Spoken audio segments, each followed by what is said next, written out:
Namo tassa bhagavato arahato samma sambuddhassa. Namo tassa bhagavato arahato samma sambuddhassa. Namo tassa bhagavato arahato samma sambuddhassa.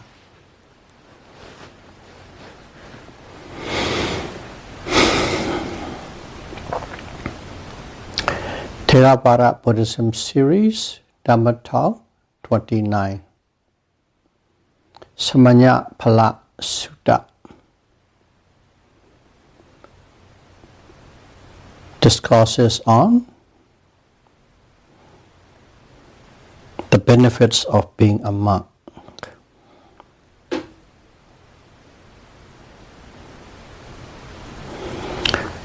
It is a very long discourse.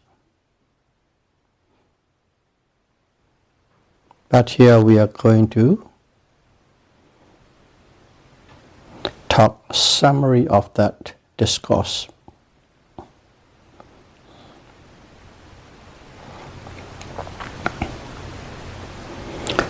Sāmaññaphala Sutta was delivered by the Buddha around 2,600 years ago on the full moon day of November at Jīvaka Mango Grove Garden near the city of Rājagaha,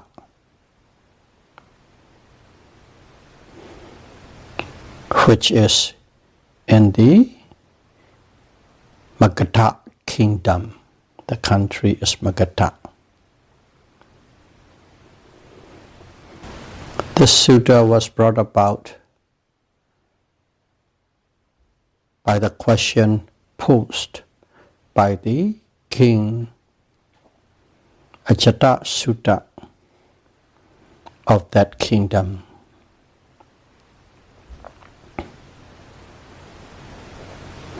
This king Ajātasattu killed his father, King Bimbisara, to take the throne so that he could take it earlier than what normally would if he had to wait the king's normal passing away. And it was done at the urge or manipulation of the Bhikkhu Devadatta. Times went on, and after this son's rebirth, the king was depressed with the guilt of killing his father. Now he knows how a father felt for his son. He can imagine how his own father would feel for him. And he got depressed.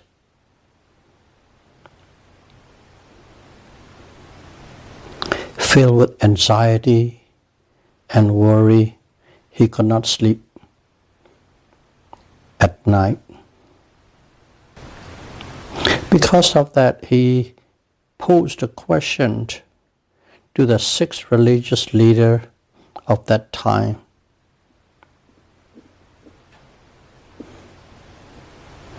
Assuming that there might be an antidote to cure his depression, worries and anxiety. And the question posed was like this: what are the benefits in this life of being a monk? The answer those leaders gave did not meet his expectation. However, There was another religious leader, the Buddha. He did not dare to approach the Buddha, even though he had met and known the Buddha before. The king was involved in the assassination attempt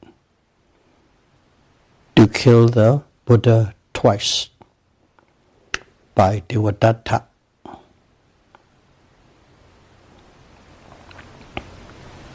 And also he killed his own father, who's a devotee and the prominent supporter of the Buddha and his monks. On that year, on the full moon day of November, he devised a strategy to see the Buddha. He asked his ministers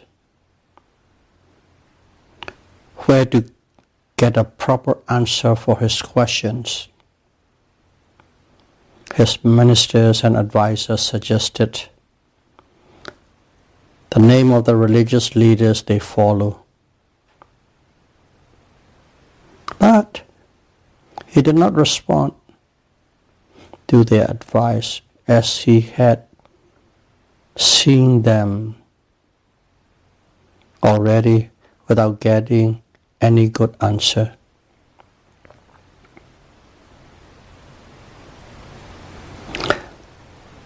The follower of the Buddha, the king's physician, Jīvaka, just silent, because the physician knew the king had supported Devadatta in assassination attempts to the Buddha. So the king turned to Jīvaka and asked him whether he had anyone to suggest. Only then did Jīvaka tell seeing the Buddha, who was with 1,250 monks at the mango grove garden that Jīvaka had donated. And this Jīvaka garden was not too far from the capital city of Rājagaha. The king took that opportunity and ordered Jīvaka to prepare a visit right away to the Buddha at the same night. When they approached the garden, he found it was too quiet. It doesn't sound like over 1,000 monks were residing there. The king became suspicious and a little scared and questioned Jīvaka that he planned to kill him. The physician said, "No, my lord," and then took the king to the Buddha, who was sitting in front of a group of monks. The king, with the guilt of his past wrong deeds, was uncomfortable. He thought that it would be great if his sons were quiet like the monks. The Buddha was aware of his mental plight. So the Buddha opened a friendly conversation by asking whether The king thought of his son Ajātasattu. That's the name of king's son, Ajātasattu.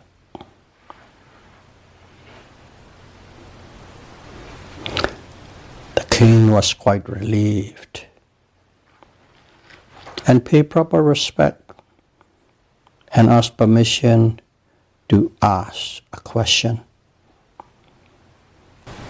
Obtaining Buddha's consent, he asked, hermits and monks who are practicing for the betterment of their next life,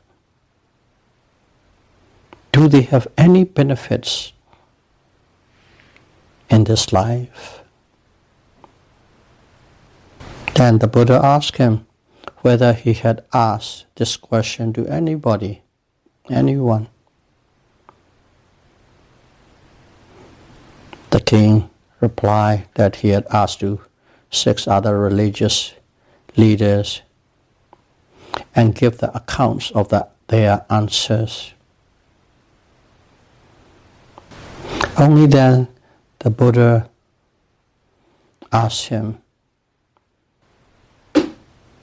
by posing a scenario. If one of his slaves decided to become a monk and lived and practiced accordingly to the disciplines and rules, would he tell him to come back to do his chores at the palace? The king replied, no, my lord. Instead, I would even support him with all his needs as a monk. The Buddha said then, that freedom is the benefit the slave gets by being a monk. That was the first answer to his question. Immediate benefit of being a monk in this life. Buddha didn't stop there and asked him another.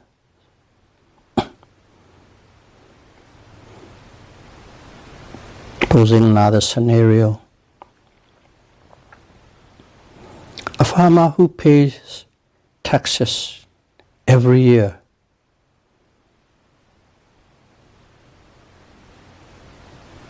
decided to become a monk. Would you still ask him to labor, and would you still collect taxes from him? The king said, no, my lord. I would even support and assist him for his needs as a monk.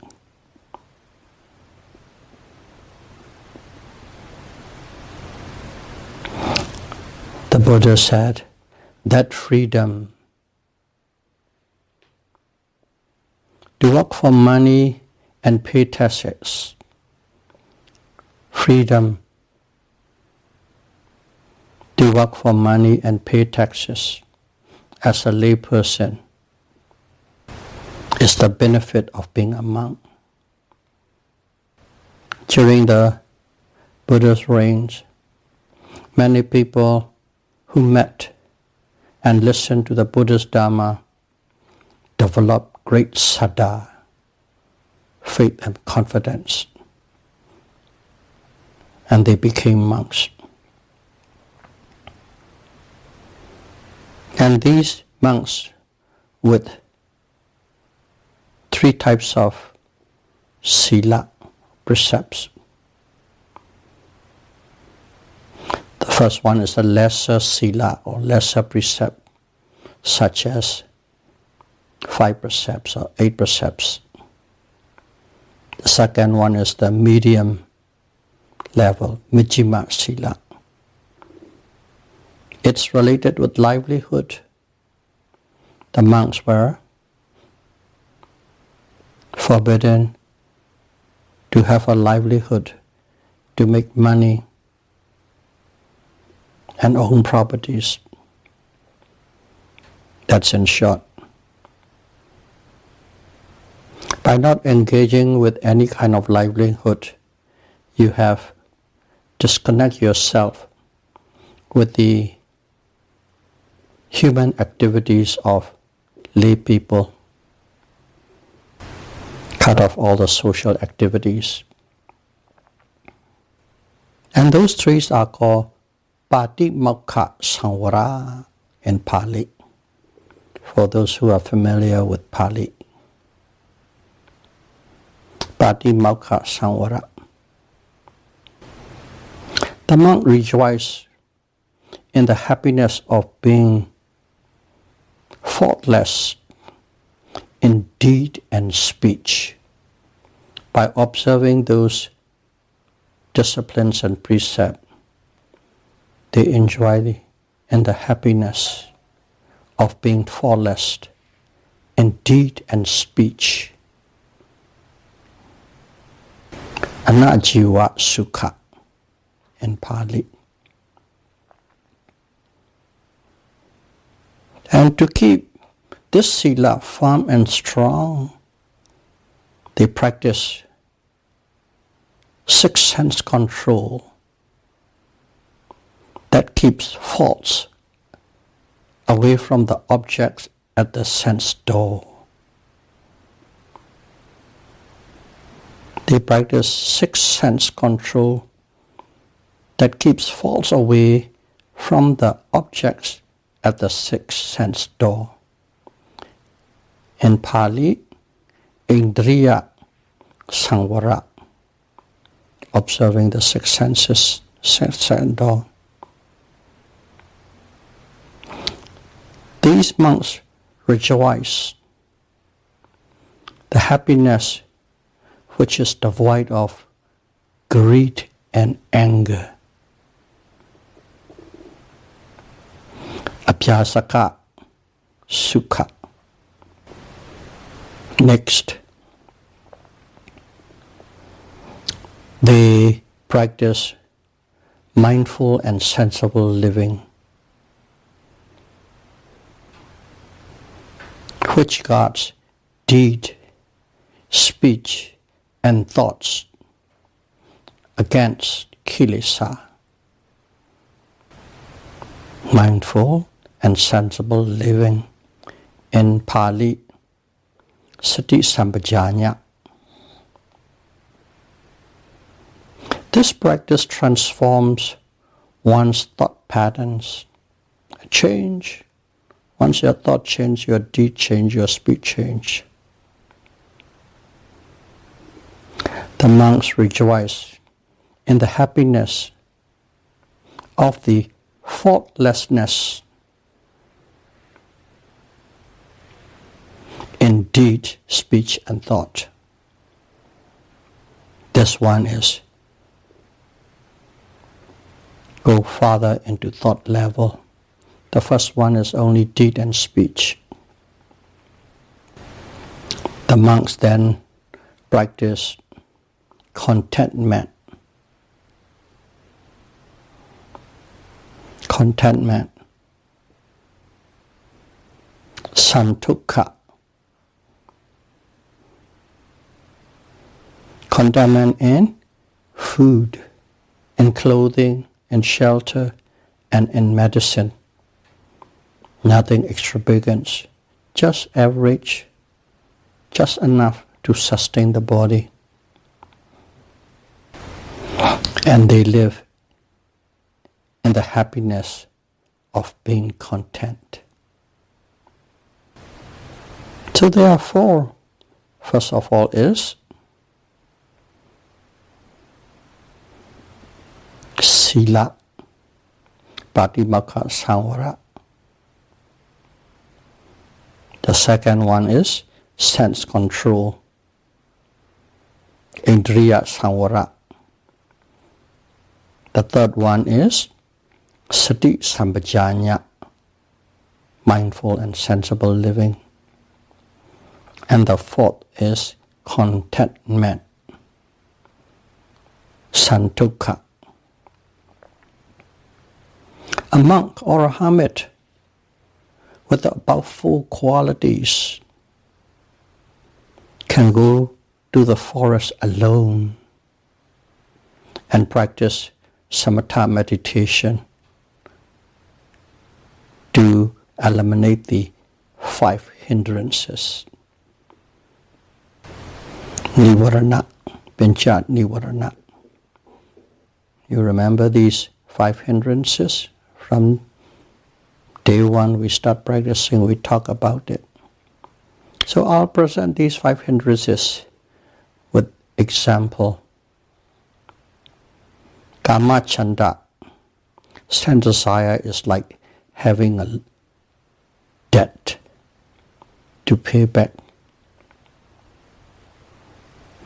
Vyavara, ill will, is like ill health. Tinamita is like a prison closed from everything, every progress, every knowledge. Uddhacca, Gogacha, restlessness and remorse is like a slave.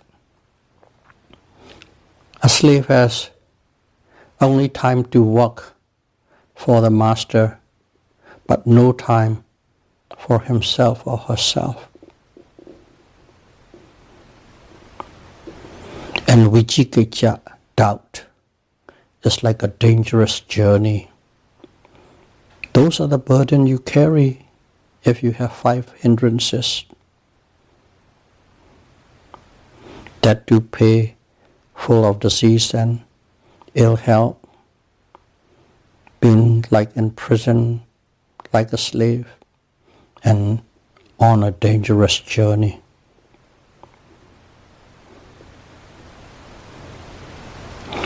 By eliminating the 5 hindrances, by eliminating the 5 hindrances with the power of jhana, concentration, you eliminate these burdens. And when eliminating with the jhana, it goes step by step. At the first jhana, if one attained first jhana, happiness of freedom from the 5 hindrances. You get the happiness of freedom from 5 hindrances.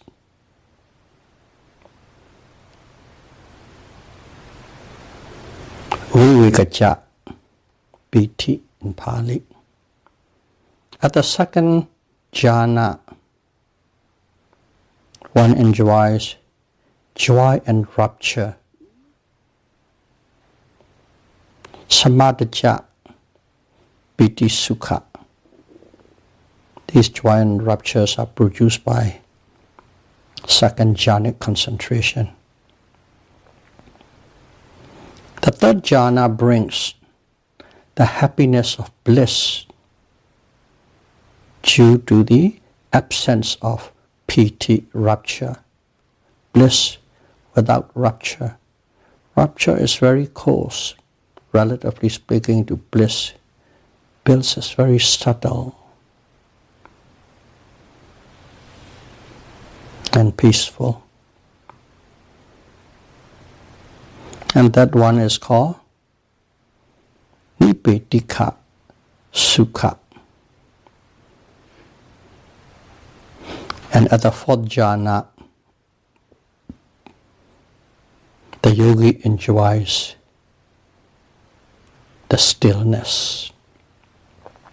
Nothing but stillness and peace. When you eliminate the 5 hindrances, these are the happiness one enjoys, step by step. Next, the monk practiced vipassana, insight meditation. Vipassana gives a monk the understanding of the true nature of body and mind.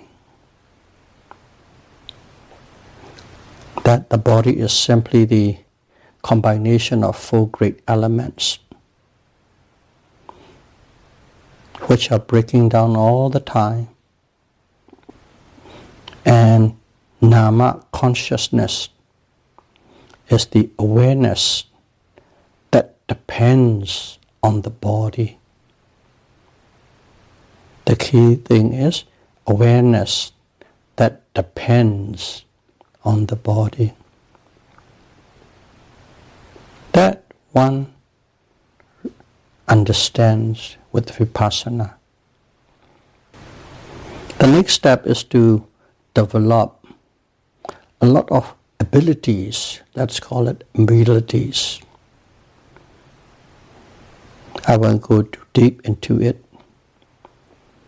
One is manomayeti abhinya. It's whatever you can create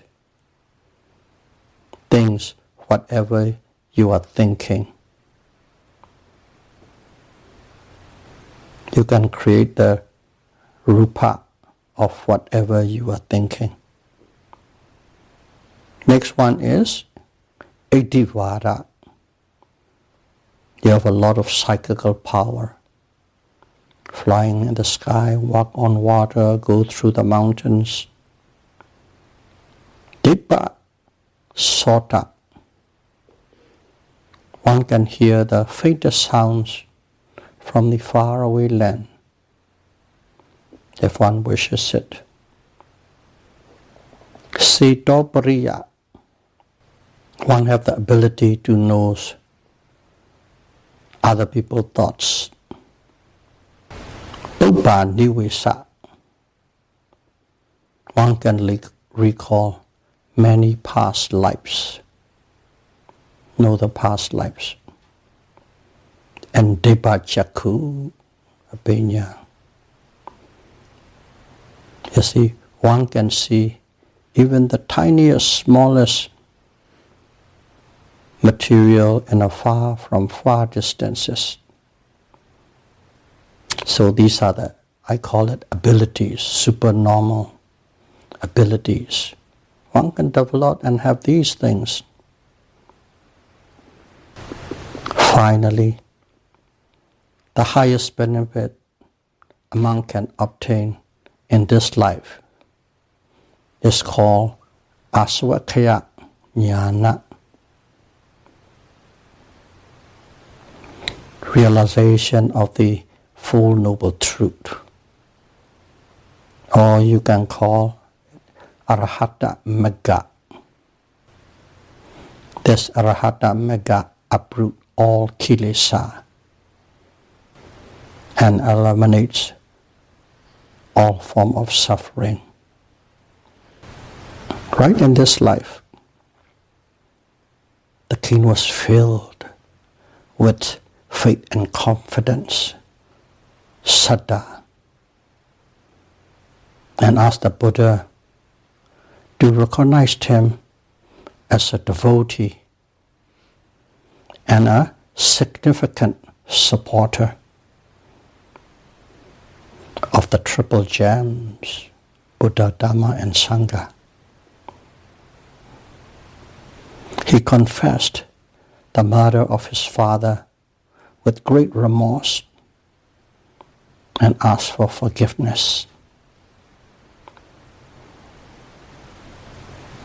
The Buddha said, past wrong actions could not be changed. But if you live with guilt on it, you will become worse. You will create more bad karma. The first step to forgiveness is sincerely admitting one's fault, one's wrong action. Then develop means to overcome it. Finally, pledge to yourself, pledge oneself, not to commit such wrong actions again. These 3 steps will open up the path of progress and can be free of consequence of the wrong actions to a certain degree and gain happiness. But only by reaching Arahata Magga, becoming the 4th Noble Person, can one be free of all past karma. Before that, you can free up to a certain point. You can gain some happiness. But to be totally free, one has to attain Arahata Magga, path consciousness of an Arahant. After that discourses, the king happily went back to his palace. The Buddha told his monk, if the king had not killed his father, he would have reached Sotapanna Magga. He would have become the first stream winner after listening to the benefits of a monk or hermit in this very life.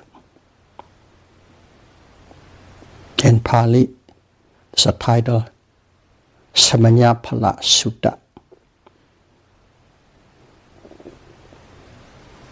But now, as he had killed his father, he had lost that opportunity. That's all the Buddha said. But in the commentary, the great elders said, the king would suffer in hell for 60,000 years and then be reborn as a human and became a silent Buddha named Visidake. And after that will pass away to Nibbana.